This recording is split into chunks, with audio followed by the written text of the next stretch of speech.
번째 파일입니다. 유충열전 계속해서 봅시다. 자, 한담이 분노하여 한담 적군이죠. 한담이 크게 화를 내며 웅성출마 나오거늘 소리를 내면서 말을 타고 나오거늘 원수 한담을 맞아 원수가 유충렬이죠. 싸울째 칼로 치게 되면 반합에 죽을 것이로되 반합에 죽을 거야 금세 죽을 것이로되 살리고 잡고자 살아서 잡으려고 살려서 잡으려고 하여 장성검을 높이들어 한담을 치려 하니 한담은 간대었고 편편체운이 일어난다. 한담이 또 도술 부리는 거예요. 편편체운 여러 색깔의 구름이 일어나며 원수의 잔성검에 검광이 없어지고 칼날이 없어지고 펴있던 칼이 도로 살인다. 동그랗게 말리다. 원수가 대경하여 크게 놀라요. 급히 불러와 신하경을 바삐펴. 신하경이지 도술이 적혀있는 책인가 봐요. 1편을 외운 후에 장성검을 3번 치며 풍백을 바삐 불러.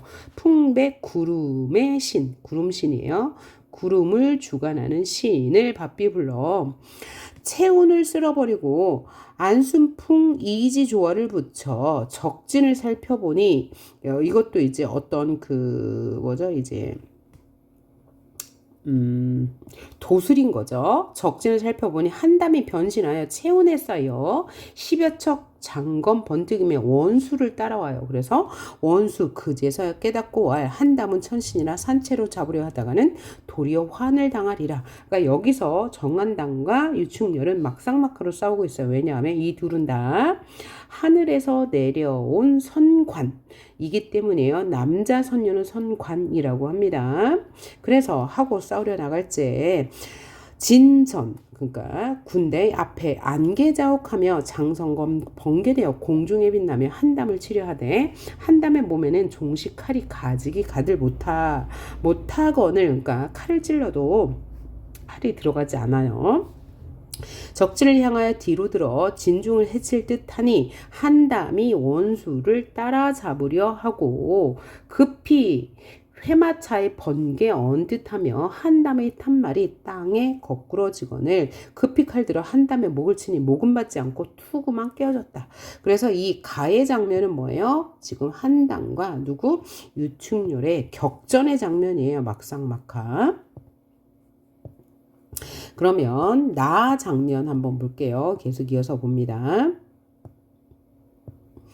적진에서 한담의 투구 깨어짐을 보고 대경한다. 여기서 적진은 누구예요?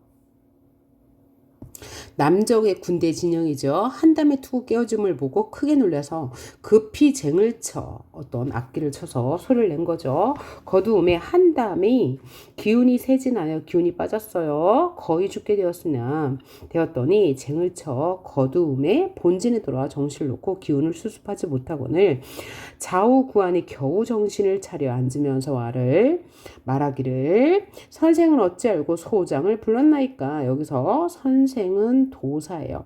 그랬더니 도사가 하는 말이 적장의 칼끝이 장군의 투구 깨어지기로 만분 위태하여 아주 크게 위태로워서 불렀노라. 한담이 대경하며 크게 놀라며 머리를 만져보니 투구는 없는지라.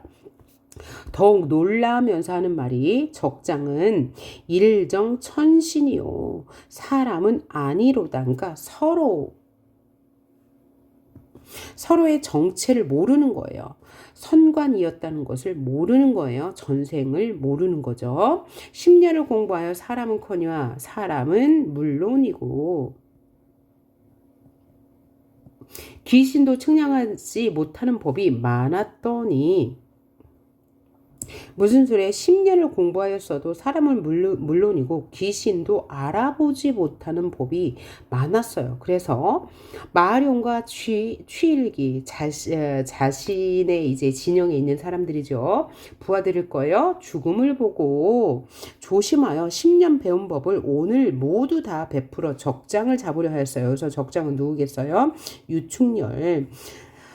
잡기는 새로이 기운이 세진하여 잡기는커녕 기운이 다하여 거의 죽게 되었더니 천행으로 선생의 힘을 입어 목숨은 살았으나 천만 가지로 생각하되 힘으로는 잡을 수 없어 누구를 유충렬을. 그래서 선생은 깊이 생각하옵소서. 그러니까 새로운 묘수를 좀 생각해 봐라라고 이야기하는 거예요. 도사 이 말을 듣고 이 도사는 이 위에서 나온 선생이고 누구를 정한담을 돕는 사람이에요.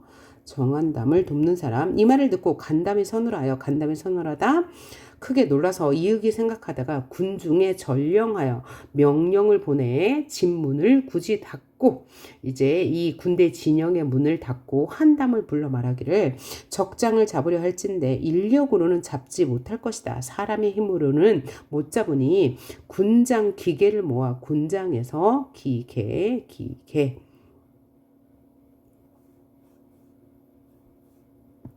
씩씩한 기상을 모두 모아 여차여차 하였다가 생략한 거죠. 이래저래 하였다가 적장을 유인하여 진중에게 들게 되면 제 비록 천신이라도 피할 길이 없으리라 라고 말했어요. 한남이 대희하여 이게 누구의 말이에요? 도사가 한 말이에요. 그랬더니 한담이 크게 기뻐하며 도사의 말대로 약속을 정하고 수의를 지낸 후에 갑주를 갖추고 갑주는 아까 뭐라고 그랬죠? 갑옷과 투구를 갖추고 진문에 나서며 원수를 불러 왈 하는 말이 너가 한갓 혈기만 믿고 우리를 대적하니 후생이 가외로다. 너의 다음 생애가 가외로다. 두렵구나. 너는 죽을 것이다. 이런 얘기죠. 빨리 나와 자웅을 결단하라. 여기서 아까 자웅 뭐라고 했죠? 승패, 이기고 짐, 승패를 결단해라 라고 했더니 이때 원수 의기양양하여 진전에 횡행하다가 왔다 갔다 하다가 부르는 소리를 듣고 응성출마하여 응당하여 말을 타고 일합이 못하여 거의 작게 되었더니 적진이 또한 쟁을 쳐 거두거늘. 이건 뭐예요? 이것은 누구의 계략이었죠? 자, 좀 전에 정한담과 도사가 여차여차하여 사람의 힘으로는 못 잡으니 어떤 계책을 세우자라고 했어요. 그 계책에 누가 빠진 거죠? 유충렬이 빠진 거예요. 그랬더니 정한담이 승승축부하야.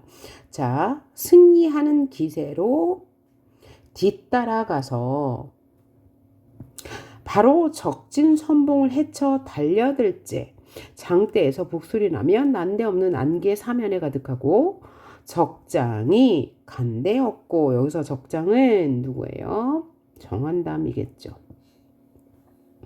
정한담은 간데없고 음풍이 소스하여 음산한 바람이 스산하게 불며 한설 차가운 눈이 분분한데 눈이 내리고 지척을 모를래라 가련하다. 여기서 또 뭐예요? 서술자의 평가가 나온대요. 서술자의 평가, 편집자적 논평, 서술자의 주관적 논평이 나왔어요. 누가 불쌍하다는 거죠? 유충렬이 불쌍하다는 거죠. 유충렬이 적장꾀에 빠져 이렇게 다 설명을 해줘요. 고전소설에서는 함정에 들었으니 명제명각이라. 명제명각은 목숨이 명각 아주 일초에 달려있다. 그래서 목숨이 위태롭다. 원수 대경하여. 원수는 여기서 유충렬이죠. 크게 놀라 신화경을 펴놓고 둔갑 장신하여 장신으로 변하여 일신을 감추고 몸을 감추고 안순법을 베풀어. 이것도 뭐예요? 이제 도술이겠죠. 진중을 살펴보니 토구를 깊이 파고 그 가운데 장창 건국은 3대같이 버렸으며 사해 진장이 나열하여 독한 안개 모진사석 사면으로 뿌리면서 함성소리 크게 질러 항복하라 하는 소리 천지진동하는지라. 그러니까 이 상황은 지금 정한담이 꾀를 내어서 누구를 유충녀를 자신의 군대 진영으로 끌어들인 상황에서 누구의 생각을 보여주는 거죠? 유충녀의 생각을 보여주는 거예요. 어디부터요? 여기부터요. 원수가 크게 놀라서 주위 상황을 살피는 거예요. 변신수를 써서 이 적진 정한담 진영을 살피는 거죠. 살폈더니 토구를 깊이 파고 그 가운데 아주 길고 날카로운 검이 3대같이 있고 사해 신장 사면의 바다처럼 큰 물체가 나열하여 독한 안개 모진 돌이 사면으로 뿌리면서 함성소리 크게 질러 항복하라 하는 소리 천지진동한다. 그러면 이 항복하라 하는 소리는 누가 낸 거예요? 유충렬의 진영이 아니고 정한담의 진영에서 내는 소리죠. 자, 그러면 이 장면은 지금 누구와 정한담과 유충렬의 이제 막상막하의 대결인데 현재 누가 지금 열세 지고 있는 거죠? 유충렬이 지금 곤란에 빠져 있는 상황입니다. 자, 그러면 20번 문제부터 또 풀어보겠습니다. 이 글의 내용과 일치하지 않는 것을 골라봐라. 1번 충렬은 한담을 사로잡으려 했는데 못 잡았어요. 왜냐하면 한담도 역시 신기한 재주가 많았기 때문에. 그럼 맞고요. 자, 충렬은 자연의 조화를 마음대로 부렸죠. 그래서 구름 안개 빛 이런 거 했어요. 그 다음에 한담은 도사의 도움으로 목숨을 가까스로 구했죠. 그런 다음에 한담과 도사가 꾀를 내어서 유충렬을 유인했습니다. 자신의 진영으로. 4번 한담은 충렬보다 공력의 약한 것을 깨닫지 못했다. 깨달았어요. 아까 죽을 뻔한 걸 가까스로 도사가 불러들여서 모면했다고 했잖아요. 그 다음 5번 충렬은 한담을 추격하다가 오히려 함정에 빠졌죠. 함정에 빠진 장면까지 봤습니다. 자, 다음 문제 21번. 이 글의 문학사적 의의로 가장 적절한 것을 고르래요. 이 글은 군담소설, 영웅소설, 적강소설입니다. 1번 양반소설의 효시이다. 효시는 최초의 작품이라는 뜻인데 양반소설의 효시 최초의 작품은 이 작품이 아니고 구운몽이에요. 구운몽 9가지 구름에 대한 이야기 김만중의 소설입니다. 그래서 얘는 아니고요. 유교사회의 구현이라는 명분에 부합했다. 자, 유교사회는 춤과 효를 강조하는 건데 유교 사상에 대한 내용은 있지만 유교사회 구현이라는 명분에 부합했다. 일단 세모를 쳐봅시다. 유교사회 구현에 부합하는 내용은 맞는데 이 글의 가장 중요한 포인트가 문학사적 의의가 될 거니까요. 그 다음 3번 조선시대 양반들의 이상향 아니죠. 여기는 양반들의 이상향이 아니고 영웅소설 그 다음에 군담소설의 이상향은 뭐냐면 가장 좋은 완벽한 사회라고 해요. 다시 말하면 얘는 유토피아예요. 유토피아. 자, 여기는 유토피아나 무슨 무릉도원 이런 걸 그린 건 아니죠. 혹은 극락세계 이런 걸 그린 건 아니죠. 다음 서민들의 애환, 서민들의 이야기가 안 나와요. 여기서 애환은 뭐냐면 가난으로 인한 고통을 말해요. 가난. 자, 우리가 말하는 고통은 여러 가지가 있는데요. 가난으로 인한 고통은 애환이라고 하고요. 뭔가 이제 기분이 예, 사랑과 이별로 인한 고통은 뭐라고 하냐면 정한이라고 하고요. 정한은 이별로 인한 고통. 정한이라고 하고, 그 다음에, 애상감이라는 게 있는데, 애상감은 뭐냐면 이유 없이 느끼는 슬픔. 다른 말로, 센치해진다라고 해요. 이런 말이 있습니다. 그래서 요것도 분류를 하셔야 돼. 애상감은 이유 없이 슬퍼져. 봄에 뭐 귀뚜라미가 오는데 왠지 슬퍼 이런 거고요. 정화는 이별로 인한 슬픔, 애화는 가난으로 인한 슬픔을 말하는 거예요. 그 다음에 5번 영웅서사 구조의 유형성을 충실하게 따르고 있죠. 가장 맞죠? 영웅서사 구조는 뭐라고요? 비범한 출생. 그 다음에 유년기의 위기, 그 다음에 조력자의 도움, 조력자가 도와줘요. 그 다음에 국가를 위한 영웅적 면모, 그 다음에 해피엔딩, 권선징악, 그 다음에 출세, 뭐 이렇게 나옵니다. 이런 구조를 충실히 따랐죠. 그 다음 22번을 볼까요?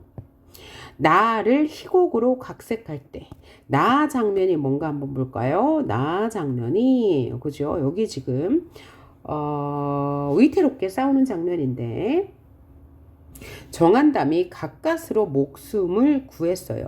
누구? 도사의 도움으로요. 그 장면을 희곡으로 각색할 때 상황에 어울리지 않는 것은 그러니까 이 내용과 맞지 않는 것이 무엇이냐? 요걸 찾으라는 얘기죠. 1번. 한담.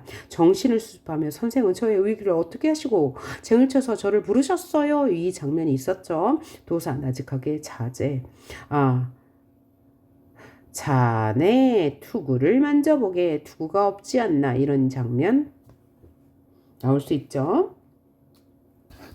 요 이야기가 있었고요. 3번 한담 머리를 쓰다듬으며 비명을 지르고 내 투구 그렇다면 내 투구를 누가 저 적장의 원수가 가져간 거네.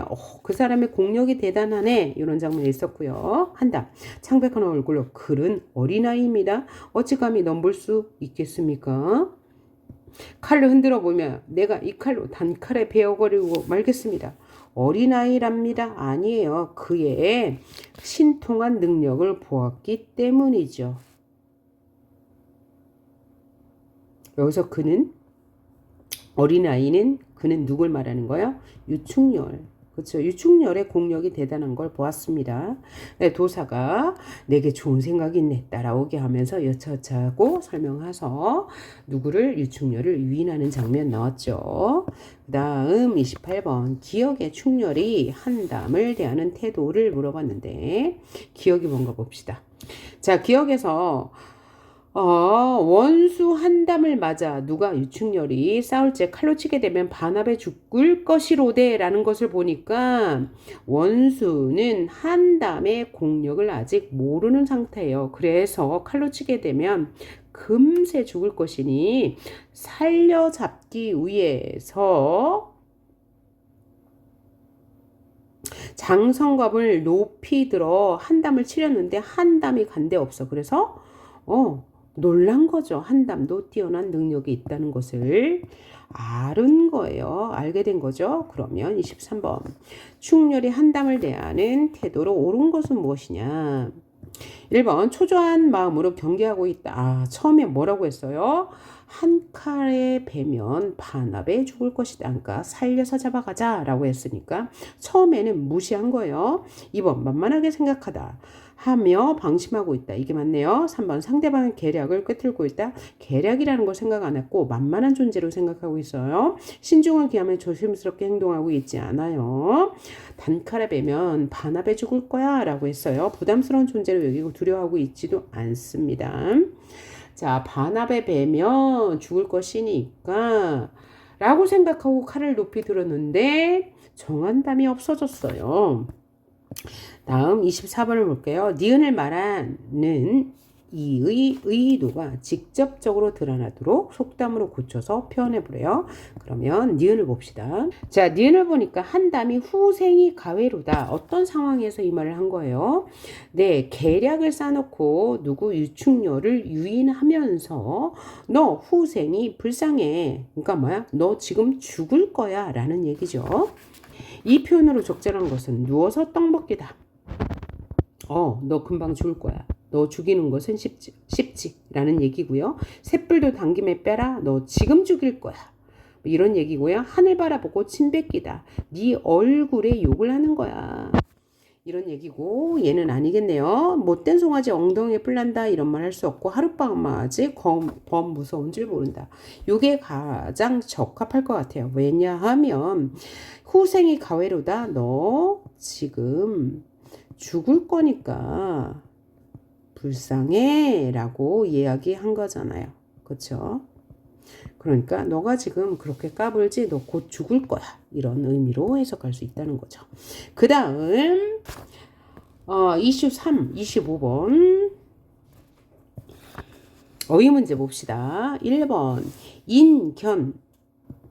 인견 끌어당기다 이런 뜻이고요. 그 다음 재개 좋지 않은 일을 멀리하고 심신을 닦는다 이런 뜻입니다. 흠향은 시인이 재물을 받는다 라는 뜻입니다. 만장 매우 높다. 장이 길이 장자고요. 만이 그 숫자의 만자니까요. 매우 높다. 비회 슬플 비 후회할 회포회. 그래서 뭐냐면 슬픈 시름. 그래서 비회는 걱정이라고 생각하면 돼요. 슬픈 마음, 슬픈 걱정 이 정도 생각하시면 되겠어요. 자, 그럼 1번 뭐가 들어가야 할까요? 부인이 뭐뭐를 금치 못하여 충녀를 붙들고 방성통곡한다. 방성통곡은 크게 운다는 뜻이에요. 그러면 부인이 무엇을 금치 못하? 뭔가 슬픈 마음이겠죠. 그러니까 뭐예요? 비회. 자, 옆에 큰 매가 있으니 매는 여기서 산입니다. 높기는 뭐야? 매우 높아. 그러니까 만장이 되겠네요. 만장이나 하고 봉우리 오색구름 사면에 어렸다. 단상의 오색구름이 사면에 옹이하고 둘러싸이고 산중에 백벌 신령이 일정이 하강하여 정렬케 지은 잼을 모두 다 뭐한다? 향한다. 뭐라고요? 신이 재물을 받는다라는 뜻이라고 했어요. 주부 이 말을 듣고 여기서 주부는 누굴 말해요? 직책의 이름이죠. 유심을 말하겠죠. 유심이 이 말을 듣고 삼칠일 뭘 하고 재개하고 몸을 깨끗이 닦고 수련하고 정의하고 깨끗이 하고 소복을 정지하여 점을 갖추고 충무를 별로히 지어가지고 부인과 함께 낙악산을 가니 남학산인데 남학산 뭐 하는 거예요? 이제 남학산에 빌려가는 거죠. 아이를 갖게 해달라고. 5번 사신이 왔음에 성은 임이요 명은 경천이라 임경천 하는 사람이 왔거늘 찬지 반겨 뭐뭐하고 접대한 후에 돕 옮김을 논한다. 반겨 인견이 뭐라고요? 끌어당겨. 여기서는 맞이하다라는 뜻으로 쓰였어요. 맞이하여 접대한다. 자, 다음 거 봅시다. 다음 제시된 단어와 그 뜻을 바르게 이어보라 라는 내용이요. 방성통곡은 크게 운다는 소리입니다. 여기. 네, 명제명격은 목숨이 위태로운 순간이에요. 네, 추풍낙엽은 가을바람에 낙엽이 떨어지는 것 같다 라는 뜻입니다. 자, 이제 다음 지문 한번 볼까요?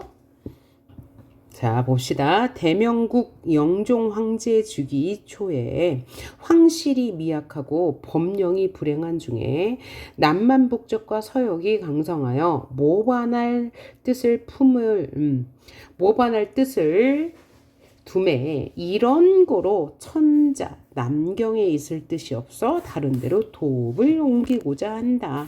그러니까 여기는 이제 명나라를 소개하는 거 보니까 소설의 첫 부분임을 알 수 있어요. 큰 나라 명나라는 영종 황제 즉위 당시에 황실이 미약하다. 그러니까 왕실이 미약하다. 힘이 없다. 힘이 없어. 그러니까 왕권이 미약해. 법령이 불행하다. 그러니까 법도 잘 그죠? 지켜지지 않아. 그러면서 남만 북적과 서역이 모반할 뜻을 품어. 모반은 뭐예요? 반역. 나라에 대항하고, 그러니까 이 명나라에 대항하여서 새로운 나라를 이제 꿈꾸려 한다. 이런 뜻이죠. 이런 거로 천자. 황제가 남경에 있을 뜻이 없어 다른 데로 도읍을 옮기고자 하시더니 이때 마침 창해국 사신이 왔음에 이제 고대에서 뭐 동방에 있던 나라래요. 그러니까 사신이 왔는데 성은 임이요 경천이라 이름은 경천이니까 사신의 이름이 임경천이에요. 하는 사람의 여건을 천자만겨서 인견하시고 접대하시고 맞이하시고 접대한 후에 도읍 옮김을 의논하시니 왜 도읍을 옮기려고 했어요? 위에서 나왔죠. 뭐해서요? 이렇게 황실은 미약하고 그 다음에 남만과 북적이 또 서역이 모반의 뜻을 품었고 법령이 불행했기 때문이다 라고 했어요. 그랬더니 이 임경천이 대답하기를 소신이 자신을 낮춰 부르는 말이에요. 옥루는 뭐예요? 옥황상제가 사는 신선세계 하늘나라. 그죠? 그래서 6대 산천을 만기하니 멀리 보니라는 뜻이에요. 6대 산천을 바라보니 금왕지지가 마땅하고 금왕지지는 뭐야? 황금이 있는 땅이 마땅하다. 어디가? 원래 이 천자가 있는 곳. 여기가 어디예요? 바로 남경. 남경이 좋은 곳이다. 금왕지지가 마땅하고 천하명산 5악지 중에 천하에 있는 명산이 5산이 있는데 그 중에 남악형산이 가장 신령한 산이요. 이곳이 바로 남악형산이죠. 일국주룡이 되었고 그래서 나라의 용이 되었고 우두머리가 되었고 창호상 구립은 변화하여 와청룡이 되었고 소상강 동저우는 수세가 광활하여 아주 좋아서 내청룡이 되어 있어 내수구를 막았으니 제 왕주가 장구할 것이요. 그러니까 지금 있는 천자의 나라의 주인, 천자가 있는 나라의 주인이 장구할 것이다. 무궁할 것이다.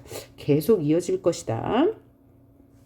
또한 소신이 수년 전에 본국에서 만기하온 즉 이 나라에서 본즉 북두칠성 정기가 남경에 하강했다. 여기가 있는 남경이죠. 북두칠성이 떨어졌다는 것은 좋은 징조예요. 그래서 삼태성 채색이 황성에 비쳤으니 황성 이제 별 이름이죠. 자미연 대장성이 남방에 떨어졌고 그러니까 좋은 징조가 계속 있다는 얘기죠. 미구의 그런 중에 신기한 영웅이 날 것이니 미국 이제 이 나라에 신기한 영웅이 날 것이다. 이 영웅은 누굴 말하는 것 같아요? 지금까지 위의 내용을 봤으니까 이 영웅 바로 유충렬을 말하는 것이겠죠. 그죠? 여기서 영웅은 유충렬이 될 것이다. 유충렬이 날 것이다. 이 사람이 지금 예언하는 거예요. 이 황상은 누구예요? 천자를 신하가 높여 부르는 말이죠. 어찌 조그마한 일로 그럼 여기서 조그마한 일은 어떤 일입니까? 바로 위에 천자께서 말한 이런 거죠. 법령이 불행한 거, 황실이 미약한 거, 남만과 북적이 모반을 꾸미는 거. 이게 조그마한 일이 될 거예요. 이러한 금성지지 아주 좋은 땅을 놓으시면 선왕제 마마 구방지지를 그러니까 먼저 간 황제 그죠? 먼저 지는 황제의 구방지지는 뭐냐면 오래된 땅. 을 어찌 일조에 놓으시니까 일조 하루아침에 놓으실 수 있겠습니까? 그러면 안 됩니다 라고 말한 거죠. 그랬더니 천자가 이 말을 들으시고 마음이 쇠락하여 마음이 뭐야? 마음이 개운해졌어요. 근심이 사라진 거죠. 도읍을 옮기심을 파하시고 그죠? 번복하고 국사를 다스리시니 시절이 태평하다. 아주 태평 성대가 이루어졌고 인심이 조안하다. 인심이 아주 좋더라. 이때 조정에 한 신하 있으니 이름은 유고 명은 이름은 그러니까 성은 유고 명 이름은 심이다. 그러니까 유심은 누구의? 유충렬의 아버지. 유심이 있으니 전일 선조 황제 개국공신 유기의 30대 손이요 병부상서 유현의 손자라. 그러니까 가문도 훌륭해. 세대 명가 후예로 공후장록이 떠나지 않는다. 그러니까 높은 벼슬을 했다. 유심의 벼슬이 정은 주부에 있는지라. 그러니까 유심의 벼슬이 매우 높았다. 그래서 유충렬의 고귀한 출생을 이야기하는 부분이다. 유충렬의 고귀한 출생을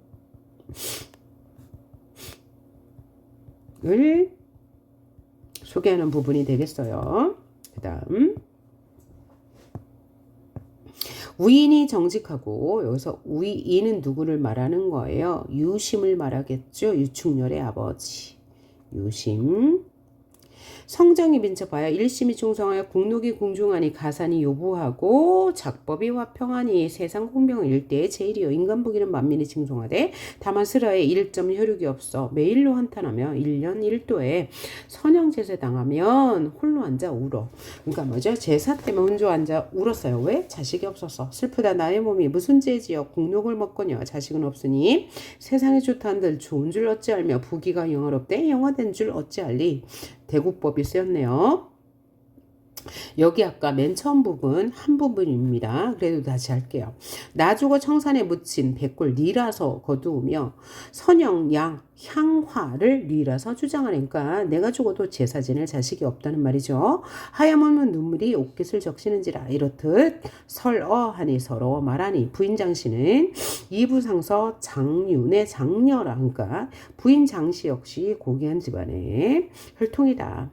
주부 곁에 앉아있다가 일심이 비가 마여 슬퍼서 하는 말이 상공의 무후함은 상공이 누구요? 이 유충렬 남편을 높여보는 말이고 무후함은 자손이 없다는 것은 소첩의 박복함이라. 소첩 자신을 낮추려 보는 말.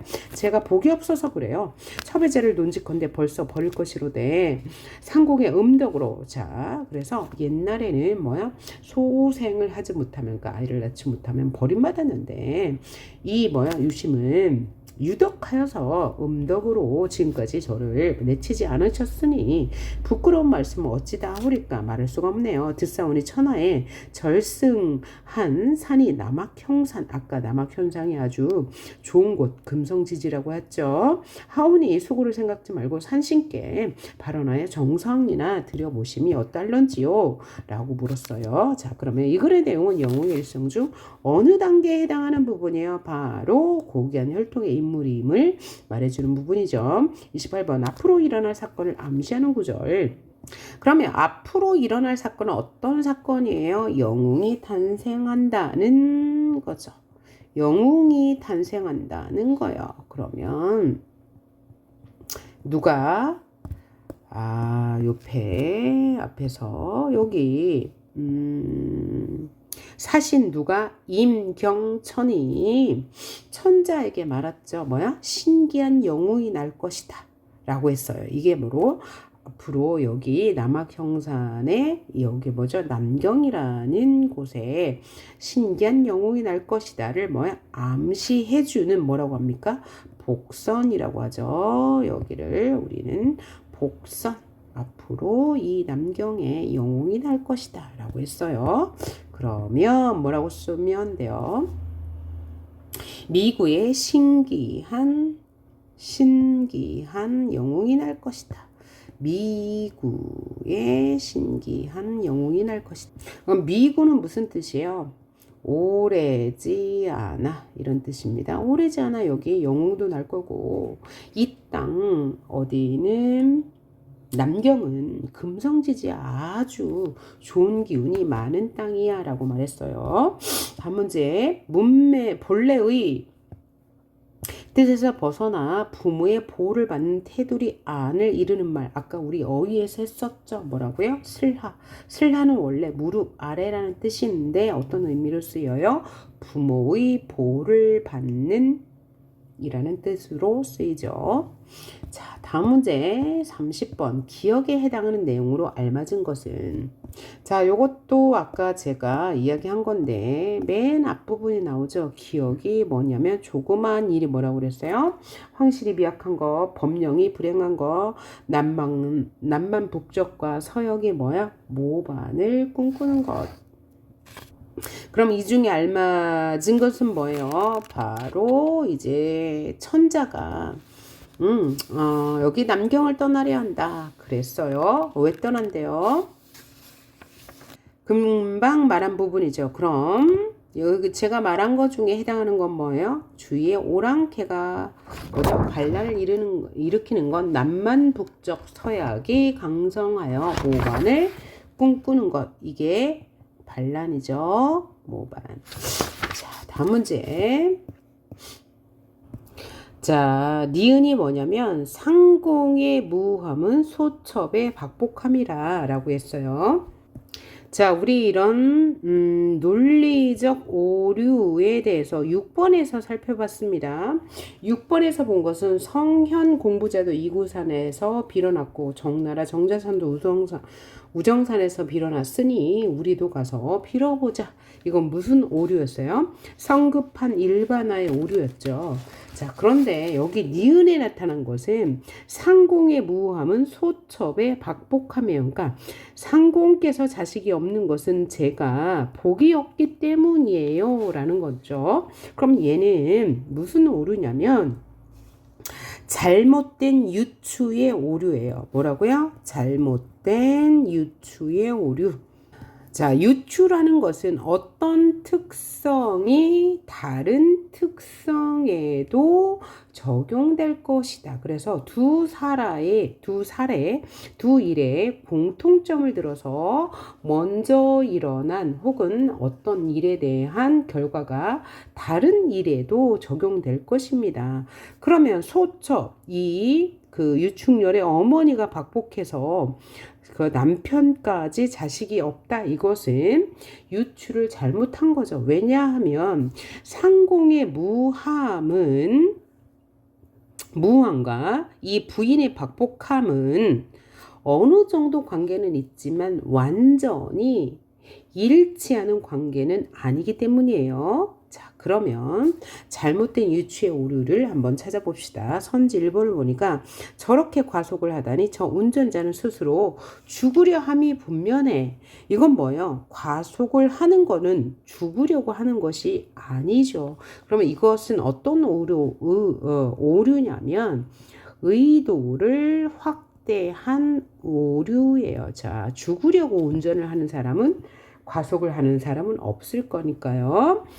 그죠? 주체 의도를 확대해서 생기는 오류다라고 보시면 되고요. 그 영화는 틀림없이 잘 될 거야, 이번. 벌써 5만 명의 관객이 다녀갔잖아. 자, 그러면 5만 명의 관객이 다녀갔으면 앞으로도 계속 잘 될 건가요? 그건 아니죠. 그래서 인과관계를 잘못 짚었어. 그래서 잘못된 인과관계의 오류이다 라고 그렇죠.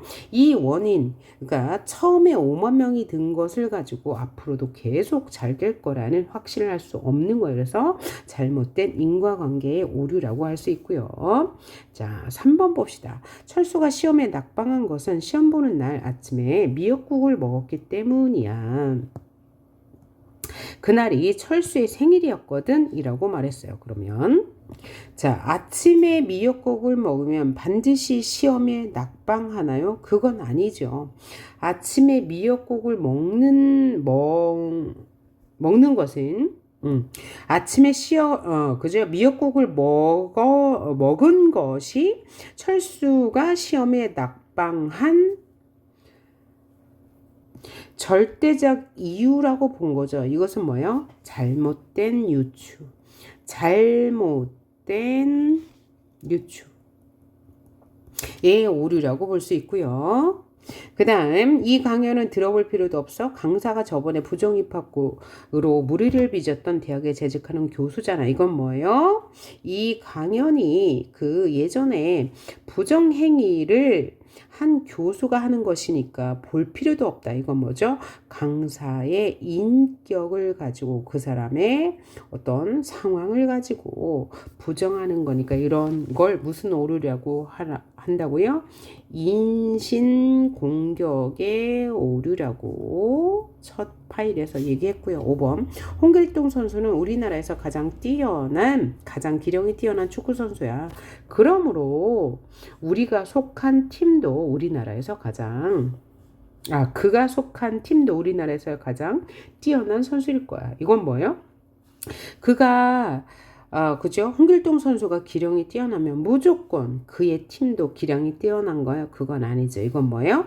하나의 사례로 모두 다 그럴 것이라고 판단하는 성급한 일반화의 오류다. 5번은. 자, 요게 좀 판단하기 어려울 거지만 이렇게 한번 알고 갑시다. 다음 문제.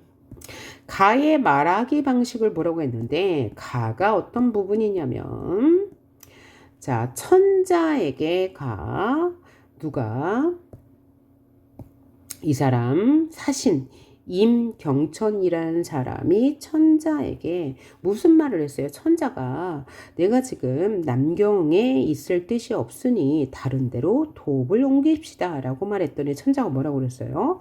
이 남경이라는 돕이 얼마나 그죠? 무슨 땅이라고 했죠?